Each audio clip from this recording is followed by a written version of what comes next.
চকবাজারে অগ্নিকাণ্ড নিয়ে মমতা ব্যানার্জির টুইট।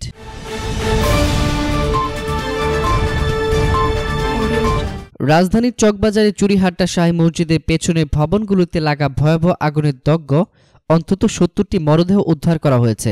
মরদেহগুলো ঢাকা মেডিকেল কলেজ হাসপাতালের মর্গে নেওয়া হয়েছে। চুরিহাট্টায় ফায়ার সার্ভিসের অস্থায়ী তথ্যকেন্দ্র থেকে এই তথ্য জানানো হয়েছে। সেখান থেকে বলা হয়েছে, গত বৃহস্পতিবার সকাল 7:30টা পর্যন্ত তাদের উদ্ধার অভিযানে ৭০টি মরদেহ উদ্ধার করা হয়েছে। এখনও সার্চিং অভিযান চলছে। প্রতিটি বিল্ডিংয়ের প্রতিটি কক্ষ তল্লাশি শেষে ক্ষয়ক্ষতির বিষয়ে পুরো তথ্য দেওয়া সম্ভব হবে।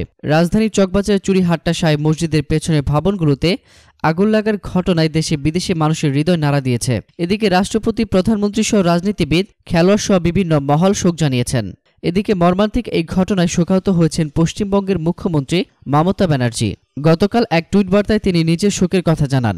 এখানে মমতা ব্যানার্জি লেখেন, বাংলাদেশে ভয়াবহ অগ্নিকাণ্ডের ঘটনায় খুবই মর্মাহত হলাম। নিহতদের পরিবারকে সমবেদনা জানাই। আহতদের দ্রুত আরোগ্য কামনা করছি।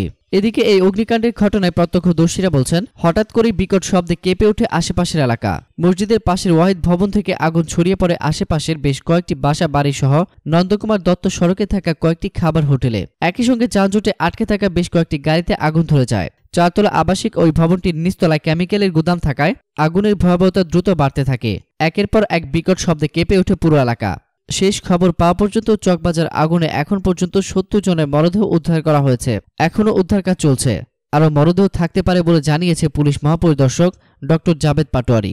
এতক্ষণ ফ্রিকি নিউজের সঙ্গে থাকার জন্য আপনাদের সবাইকে ধন্যবাদ।